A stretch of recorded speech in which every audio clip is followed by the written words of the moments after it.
I like the old, I like the new, I like technology. Let's travel back to old Lapidary journals. This is a warning. This video may compel you to buy more rocks or more lapidary tools. You might learn a thing or two. Viewer discretion Is advised. Hello everyone, this is Julie again from Mechanic Designs. This is going to be the part 2 of the Lapidary Journal, March 1969. Okay, so we're at page 1508. Diaspore, a hydrogen aluminum oxide with a hardness of near 7, is found in transparent tabular crystals of violet, among other colors. In the United States, violet diaspore crystals were found in a corundum mine in Massachusetts.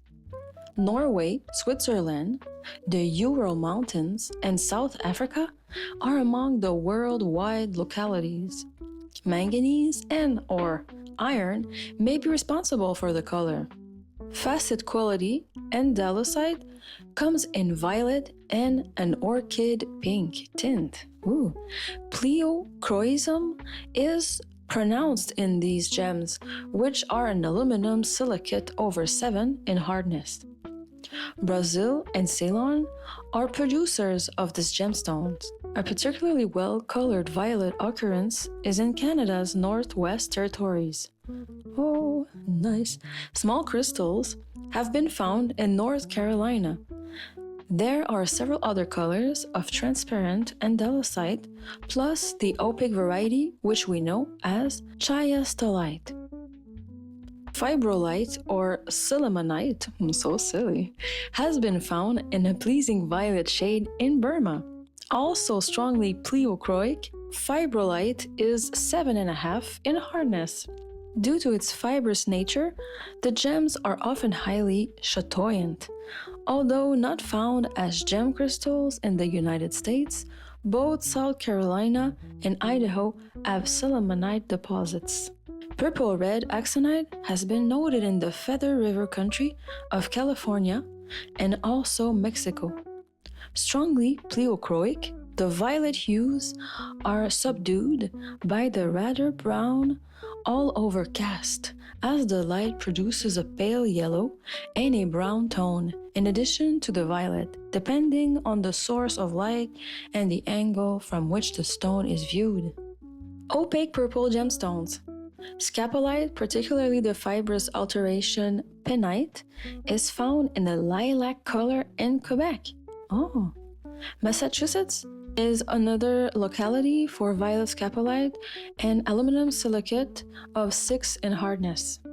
One of the most attractive of opaque purple gems is a light lavender or orchid jade. Burma jadeite occurs in this flower-like color. Although most American nephrite is some shade or tint of green, I have occasionally seen Wyoming material, which is not nephrite, was at least very close to that mineral, which had a distinct lavender pink streak mixed in with a white ground and pale green. So just a side note here, I just came back from Tucson and a vendor at the Motel 6 had a beautiful type of jadeite mix that was from this kind of region, like I'm gonna put more information there, but it was called Josephine something. I'm gonna put it here. Another of the more precious opaque gems is opal. Australian opal often has flashes of blue-violet or red-violet fire. Violet flashes against the orange or golden color of a translucent Mexican opal makes an extraordinary gem. A variety of common opal found near Ojuelos in central Mexico state of San Luis Potosí is a mixture of bright purple and white in both patterns. Available in pieces large enough for spheres, the bonus of this material is that it fluoresces a vivid green. That must be really pretty. I'm gonna try to find it. Of course, the purple in precious opal is a special optical quality rather than a basic color pigmentation of the mineral. This is also true of another gem, this time of the feldspar group, which shows iridescent flashes of purple. This is a labradorite, named for Labrador, where a vivid variety is found. In the United States, a labradorite is found in New York and Wisconsin. Another side note, I don't know if they're going to talk about it. Tiffany stone is a beautiful purple stone, and I don't know if it's like a opalized fluorite or something like that. I'm going to put more information here.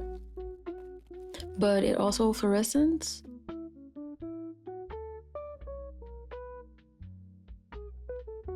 Still another gem material which appears to have purple fire is obsidian, currently being found in the finest iridescent purple in Mexico.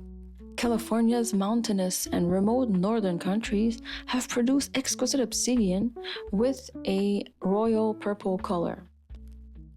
We do have obsidian in Gaspésie, Quebec, but it's a really weird one where the heat just came in and out, and it's really interesting, but there's not much hues except sometimes on the surface it has these kind of oil stained hues of different colors, but inside when you cut it, not that much, but I haven't cut so many pieces yet. The gem hobbyists' greatest source of purples is the quartz gem family. There are purple jaspers, purple chalcedony, purple banded agate, fortification agate, purple lace agate, and purple woods, cherts, and flints. A favorite agate now is the purple vein agate coming from the state of Durango in Mexico. Varying from pastel lavender pink to a rich amethyst hue, the agate is found in the Cactus Flats north of the city of Durango. Shades and tints of violet and orchids are quite common in Laguna agate, one of the premium banded agates of Mexico. Alabama has an impure purple chalcedony in the so-called blue beads near Jackson. Some of the best of the pastelite agate or chalcedony from Arizona is purple. Ohio has minor amounts of purple flint. Some of Missouri's mozarkite is purple. Oh, that's a new for me. It's like the music stone, Mozart. Jasper from South Dakota, Wyoming, Montana, Arizona, and California can be found in almost any shade of purple you can imagine. The agatized wood of Arizona often has areas of lavender jasper. Ooh, lavender is such a great color. Lavender or purple chalcedony is sometimes found in the desert areas of the Southwest in tints of purple. The orchid and lavender desert roses are interesting in shape, and when tumbled makes imaginative free-form gems. Arizona and California are the best states for these desert gems. A little South Dakota chalcedony is a blue-violet tone, some grading into pink and some into pure blue. Oh, wow. Many quartz conglomerates and brachias will have at least some areas of lavender, orchid, red violet, blue violet, or pure purple. Some conglomerates are cemented with a lavender gray quartzite. Yeah, I've seen the lavender gray quartzite. Lepidolite, one of the micas, is a purple mineral sometimes used as a gem material. Although only 3.5 on the Mohs scale, the blue-violet to red-violet tints are lively and attractive and well suited to ornamental purposes if the material is finely grained. Lepidolite is associated with tourmaline, spodumene, feldspar, and other pegmatite materials, and is found in Maine, North Carolina, New Mexico, South Dakota, and in especially nice quality in San Diego County, California. The name comes from the Greek for scale. A muscovite mica from New Mexico is very similar to lepidolite in color and can be used in the same manner as lepidolite. Found in Taos County, the muscovite is a rose-violet color with some variations and is extremely fine in grain.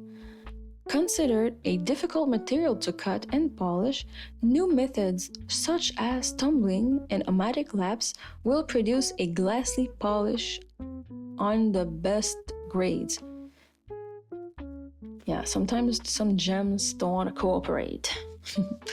Too light, that I like. Too light is a variety of zoisite, is a rosy violet tint.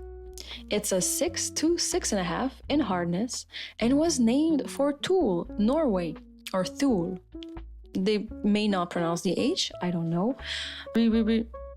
Related to the epidotes, the material occurs with quartz, feldspar, and mica. North Carolina has several occurrences of thulite because you can see some nephrite with thulite, and that's one of the things I bought this year in Tucson that I was really excited about. It was like my jade, nephrite, thulite era, and opal era. Thulite is present with the lepidolite and muscovite near Taos, New Mexico. Dana gives Naperville, Delaware, Colorado, Pennsylvania as one of the prime United States localities. Stitchite is a rich lilac-colored mineral which occurs with serpentine. So for thulite, I wanted to mention that we also have it in Canada. We do have it in Quebec at the Jeffrey Mine. It's sometimes in a gem quality with crystals. Sometimes it's a little more subdued, like less red pink. It's a bit more like light pink. And in BC, Silver Cove Company found some that are really reddish, more in the look of the thulite from Norway. I'm gonna put one that I just cut recently here so you can see what it looks like. Stitchite is a rich lilac-colored mineral which occurs with serpentine. Oh. Micaceous, and soft. It is a carbonate and a chrome mineral. First identified in Tasmania, stitchite is also found in Canada. Oh, I don't know much yet about minerals. This is new to me. Cabochons are sometimes made of this stitchite associated with serpentine or serpentine. And while they are too soft to wear as jewelry, they are attractive additions to a collection because of their unusual color. A variety of the magnesium silicate tremolite, known as hexagonite, oh, that's also new to me, has a tint of red-violet. It is about 6 in hardness. In the United States, the best known localities is St. Lawrence County, New York. It's like probably near St. Lawrence River, where the occurrence is in a talc mine. Grainy in appearance, closer to examination reveals myriad of small crystals clinging loosely in masses. So just want to mention that I bought from a Quebec small collector. He goes to get his minerals himself, Pierre Rousseau. He's sometimes in my videos. He sold me some talc, and it was super interesting because the big pieces had chunks of pyrite in them, and they were purple and green. I should be in Denver in the fall, so you're gonna see them there with many more Quebec stones. California's dumortierite is a distinctive blue-violet shade and is often used for gems.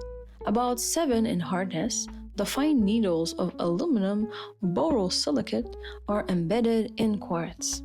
Arizona, Nevada, and Canada also have dumortierite. Upper Michigan's vast copper mines yielded unusual nodules of colorful datolite, some of which were a gray-violet color. Steatite, or soapstone, has been found in lavender tints in some of the southeastern states. A cobalt-colored smithsonite from Baja California is a pink lilac tint. Calcite is sometimes faintly lavender, and some marble is a lilac hue. Some of the calcite from Santa Eulalia, not sure, Mexico, is purple.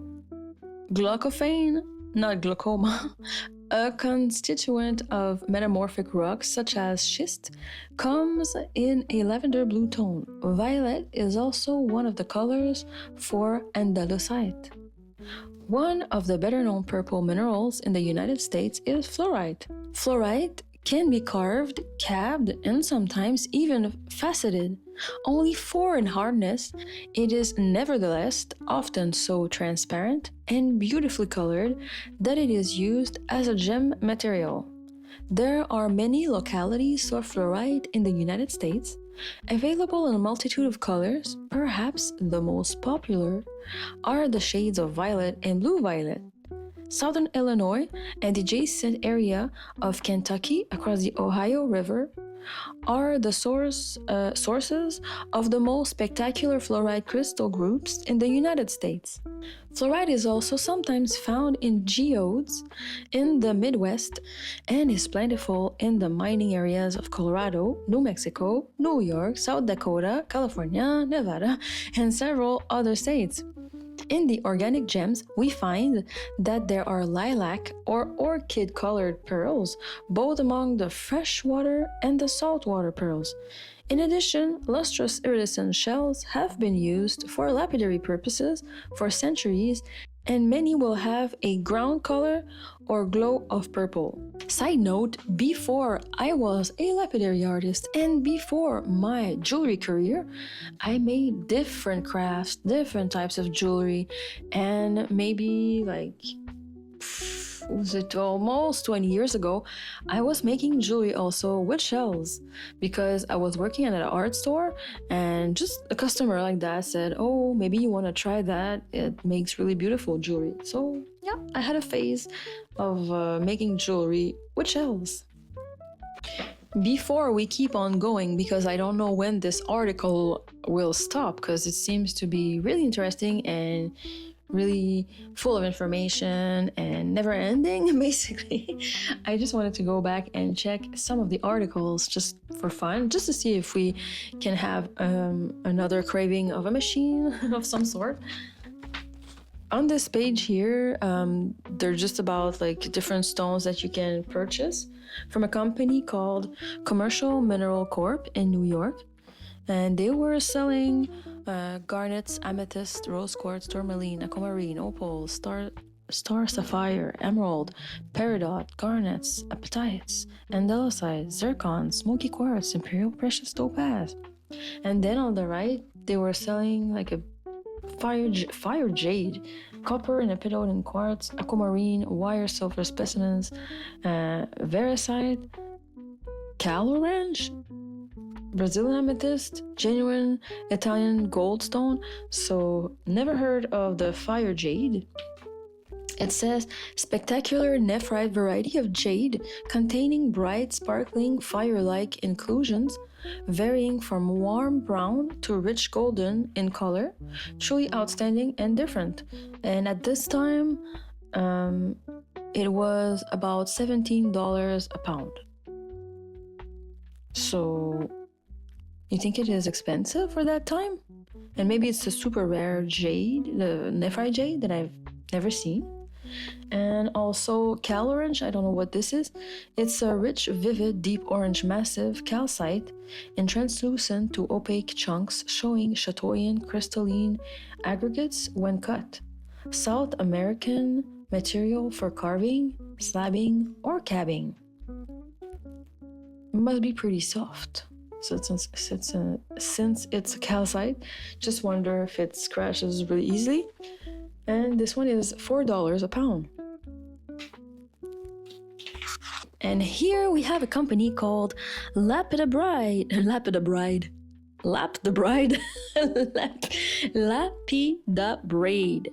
Inc. It's the complete supply house. Our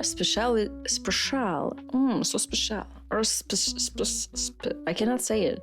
Specialty.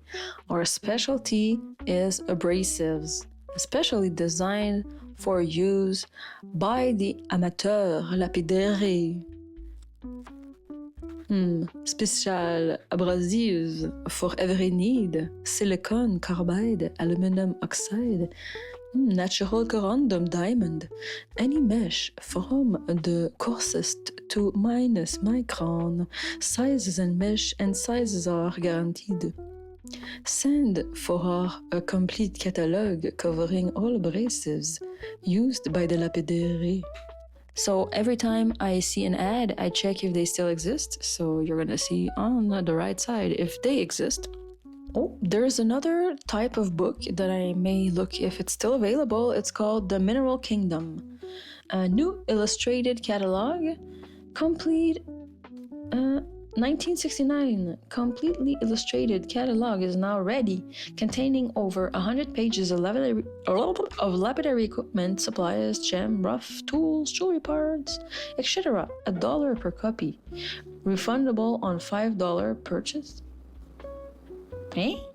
So if you buy something, they're gonna refund you the dollar.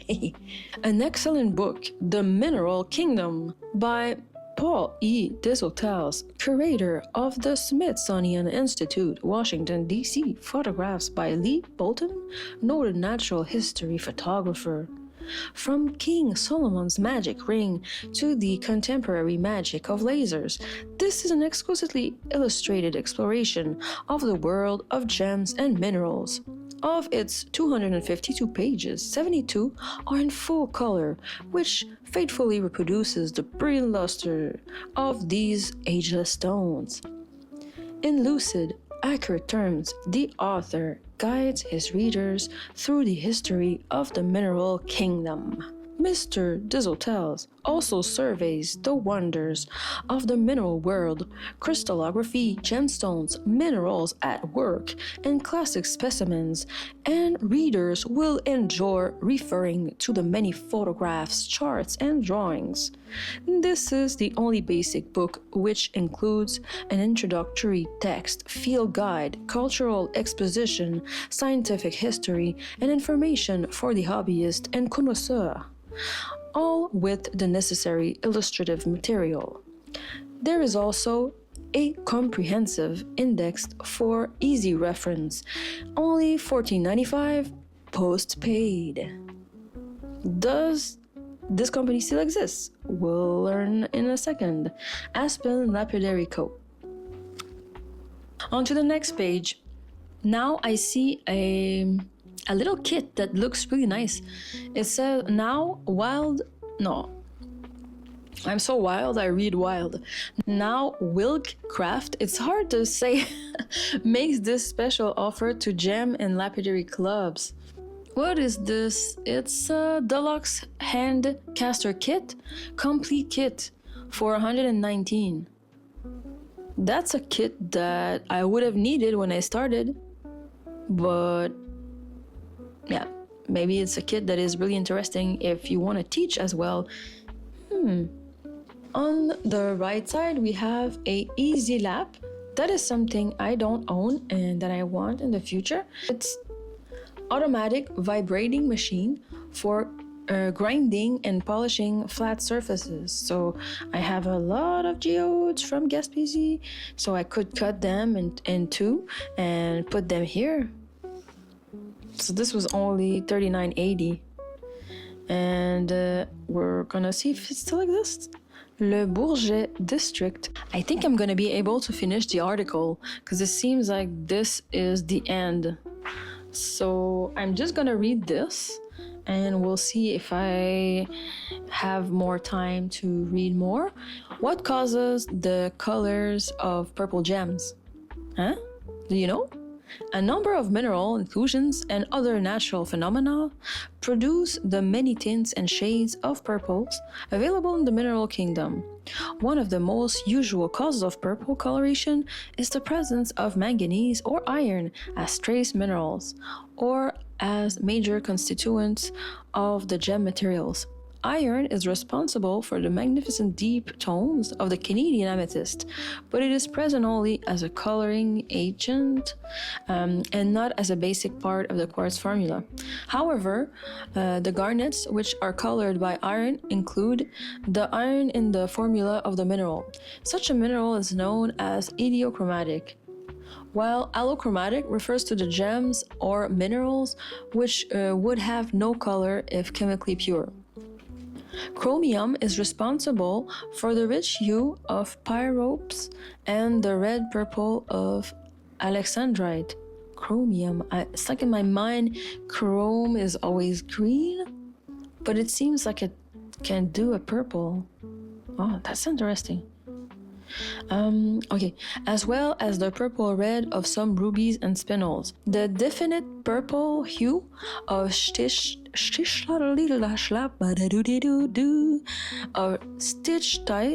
is due to chromium, which is responsible for choice colors. Lithium is the probable source of the color of the violet pink seen in tourmaline, lepidolite, and kunzite. In some instances, the lithium is combined with iron, manganese, and other coloring agent. Manganese. It's like Japanese manga. No. Manganese with lithium results in the lovely orchid and rose tints of tourmaline. Finely disseminated crystals of rutile, often with some other coloring trace mineral, may impart a lilac color to quartz. A brilliantly colored quartz with rutile called strawberry quartz came from Mexico a number of years ago. Titanium adds a purple cast to some pyroxene. Nickel and copper colored the violet-colored bornite, violarite. Copper alone may add a purple hue in some minerals, as the blues produced by copper grades into purple, as well as green. And a certain color occurrence of smithsonite with a distinct purple band is thought to be due to copper. An orchid-colored smithsonite is due to the presence of cobalt. It's like, just a side note, I have a bit of my lungs are like drowning in dust because I've been cutting stones and casting, and it doesn't seem to be able to have a good ventilation system, and my lungs are not super great. So everything I read here is like toxic. It just reminds me that all my passion and crafts have a relation to one day my lungs are just gonna say bye-bye. I need really to find a way to have a better studio. Okay, back to the article. As mentioned before, although the word cobalt connotes blue, the coloration produced by the mineral is a rose violet, or a color commonly called cerise by artists. Yeah, because when you put a word with a French accent or a French word, it makes it so much better. Color in the stones may be affected also by such factors as irradiation, heat, light, water, and other natural forces. The sun's rays on certain types of glass are known to cause the glass to turn purple. Irradiation from radioactivity in the ground is known to affect the color of other stones. Yes, and I want to get a Geiger counter so bad.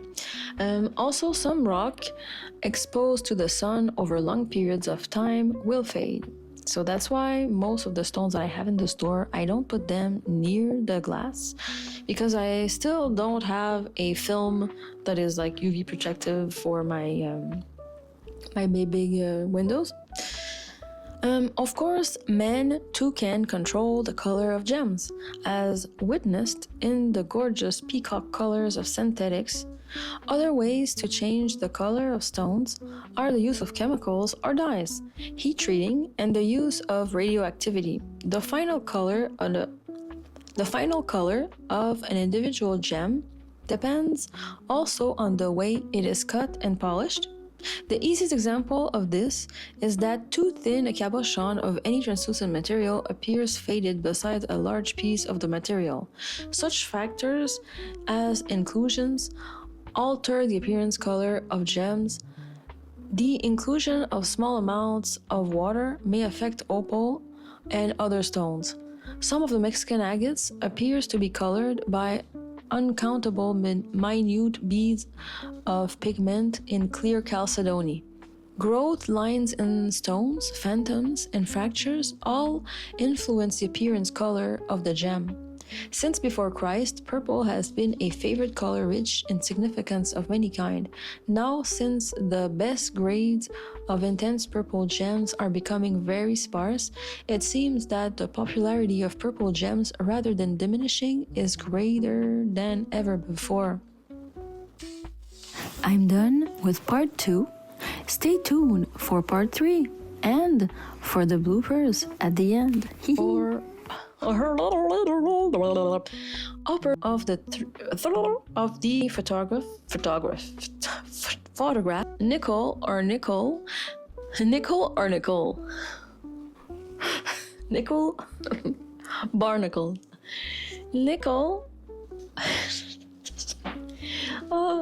nickel or